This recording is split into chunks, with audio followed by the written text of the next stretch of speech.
Aray! Hello, my dear! Aray ko. Second half of September 2023, mga my dear Taurus. Second half. This is from September 16 hanggang sa katapusan. Aduy! Masuol! Okay, my dear. Mag-umpisa tayo sa reading mo sa Oracle card. Hindi ka sigurado? Oracle card muna tayo. Okay, Oracle card. Okay, wait. General reading. Okay, so bukas nyo na mapapanood to. So, gabi ko to nire-record. Pero bukas nyo na mapapanood. Tingnan natin, my dear.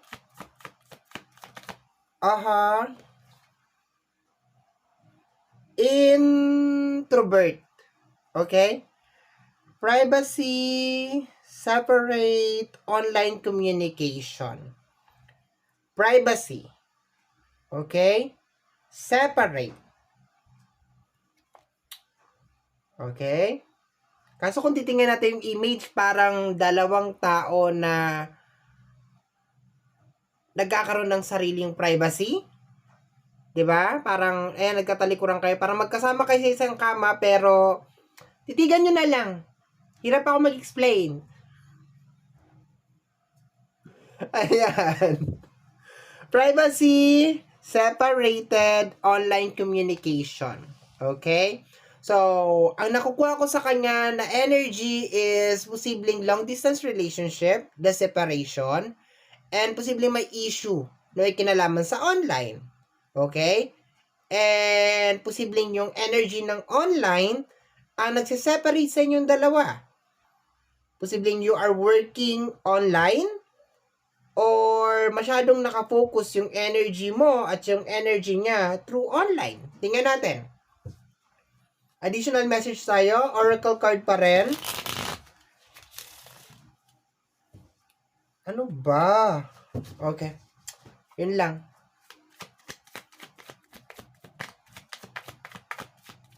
Woo! Magbabalik. Aray!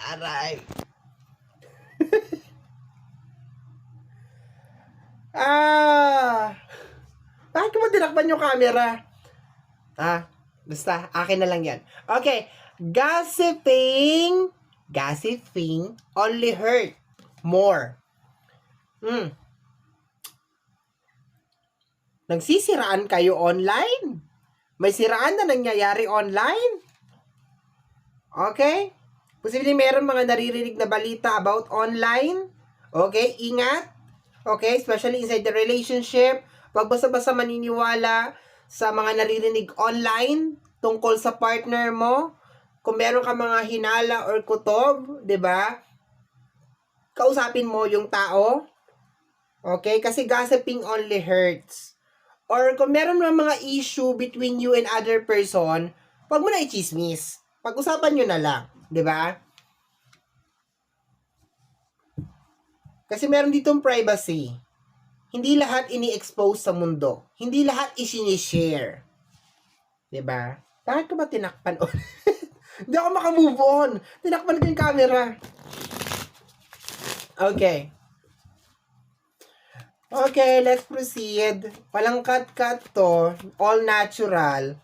Okay, we have here the High Priestess. I love this card. Every time nalalabas tong card na to, parang it is just revelation lang talaga ng katotohanan.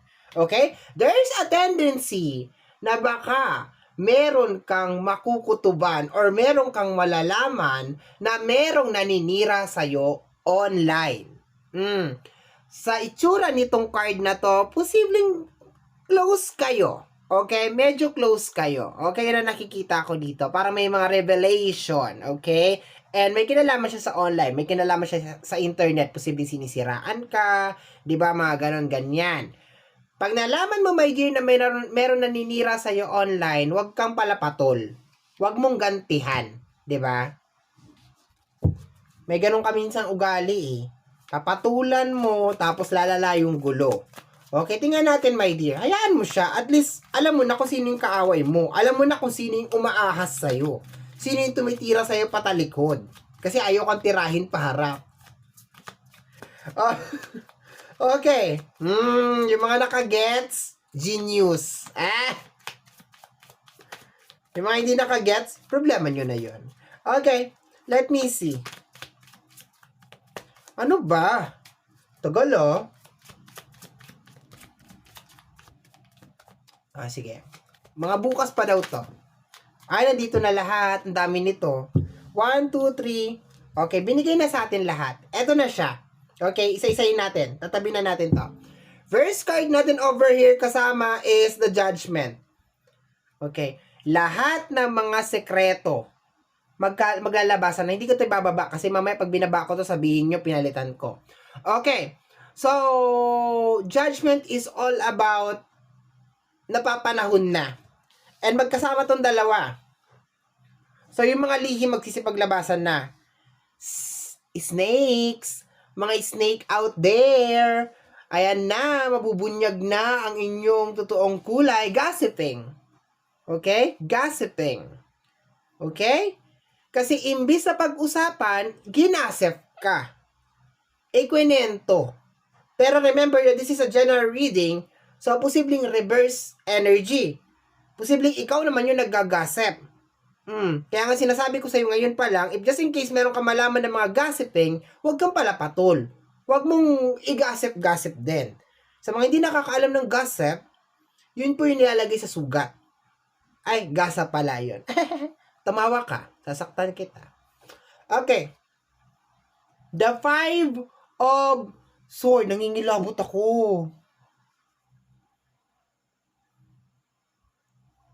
Meron nangilabot ako, promise. Meron imbalance treatment na hindi ko ma-express yung card na to. Parang may pang-aapi. Parang meron silent na nang-aapi sa'yo, my dear.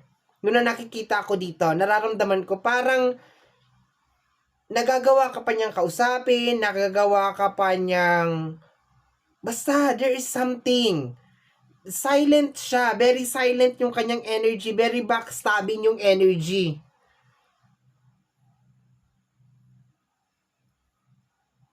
Five of Swords.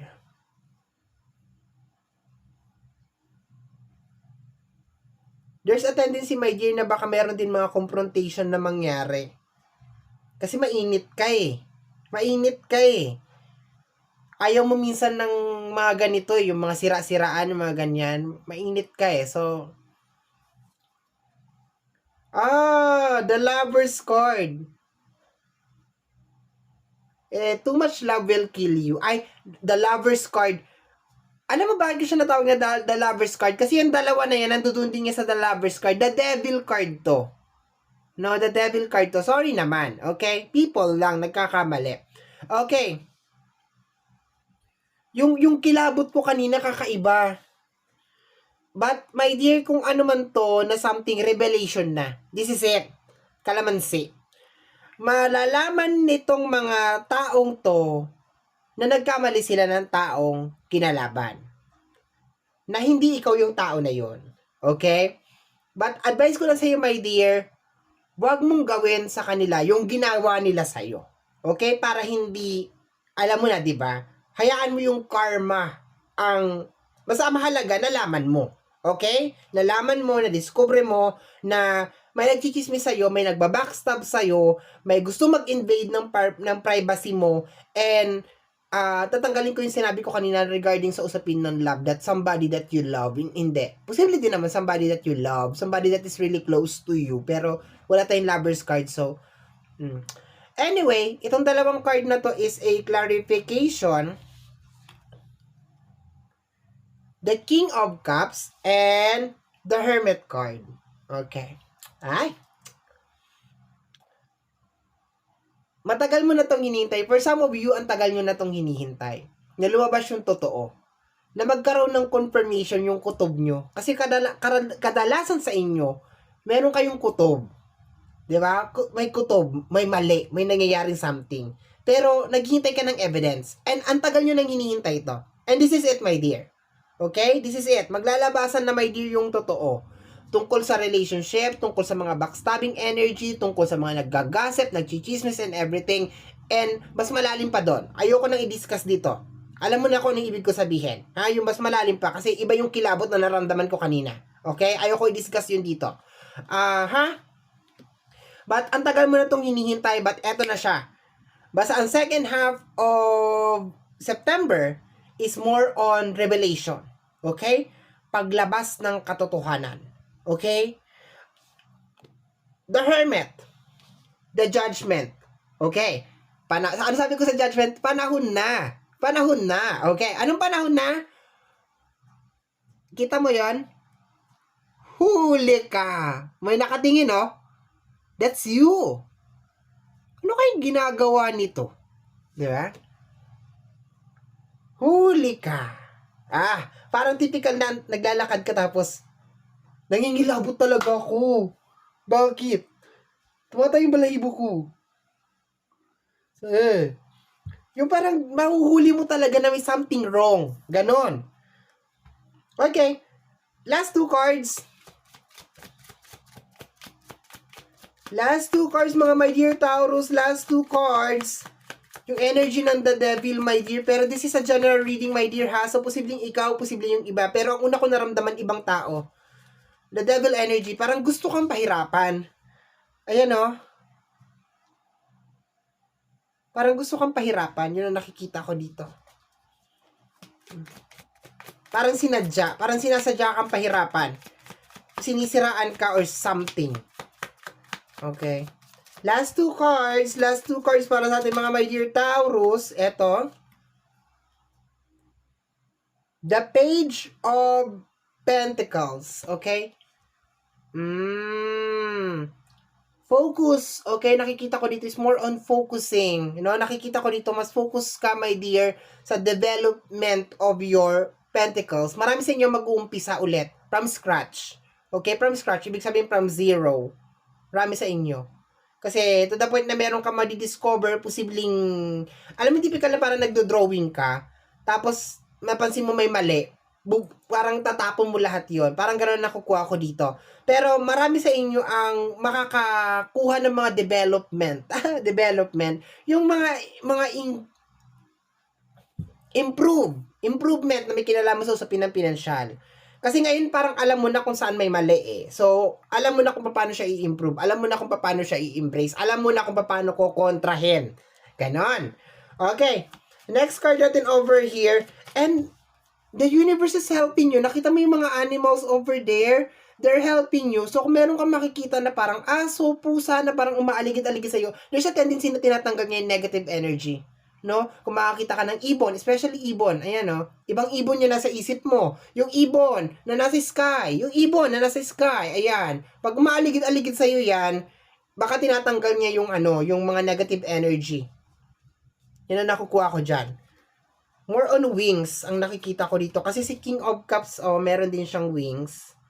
So, more on siguro, ang mga sign mo is more on birds. So, kung nangingi ka ng sign, white bird, something like that. Bird na nasa taas, ha? Yung taas, yung lumilipad. Okay, next.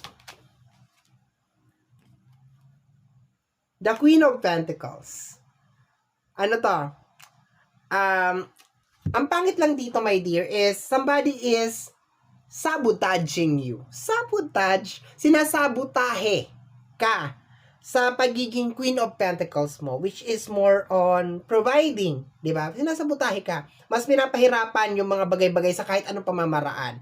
Yung usapin ng pinansyal mo ang tinitiray, yung tinatarget talaga. Parang gano'n posibleng hihiraman ka, hindi ka babayaran, o chichismis ka na masama kang tao, ganyan, o kaya si chismis ka na mayabang ka or something, or yung mas malalim pa. Yung mas malalim pa. Bottom deck of the card is the Strength card. Tapang. Eto ang wag na wag nyong hintayin na dumating sa ating mga my dear Taurus. Alam mo yan. The Strength card. Inner Strength. Mas palaban. Version 2.0 ang ating mga my dear Taurus. Kayo mga my dear Taurus sa second half of September 2023. So, mas malakas, mas palaban, mas energetic. Okay, eto yon. But, ang nakukuha ko dito is somebody sabotaging you na may kinalaman sa usapin ng pinansyal. Talagang sinisiraan ka, talagang kung pinagdadasal or something na maghirap ka or something, ayaw niyang maging successful ka. Yun lang masakita ko dito. Ayaw niya maging successful ka. But, sad to say, revelation, magkakaroon ng, ayan na, magsisipaglabasan na. Ang katotohanan, malalaman mo na kung sino ang ganyan, at kung ano yung mga bagay. Mararamdaman mo. And also the universe, the animals, di ba, ang kalikasan, the birds, the cats, the dogs, 'di ba, is also cleansing you. So kung meron ka, especially kung meron ka mga pets, goods, 'di ba? Kung meron kang makikita mga ibon, 'di ba? Ibig sabihin they are guiding you, they are cleansing you. Tinatanggal nila yung mga negative energy, yung mga something na ibinibigay sa iyo, 'di ba? The universe is helping you para makapag-focus ka sa sarili mo, para makapag-move forward ka, okay? But ayan, may naninira sa iyo. Okay, posibleng very, very close mo lang. Ayoko mag-focus sa energy ng relationship lang ha, kasi yung iba naman sa inyo dito, single. 'Di ba? So, posibleng very, very close sa'yo and then sinisiraan ka, 'di ba? Ganon. So, my dear, yan yung reading mo para sa yung second half of September 2023. Somehow, my dear, kung nagustuhan mo to, especially kung napadaan ka lang, don't forget to subscribe. Pakiclick po ang notification bell para ma-update ka sa aking mga upload, and free to like, free to share, free to comment sa lahat ng ating mga videos. Once again, my name is RJ, also known as Apo J. Maraming salamat po, and until next time. Mwah! Bye-bye! Thank you, my dear. Maraming salamat po.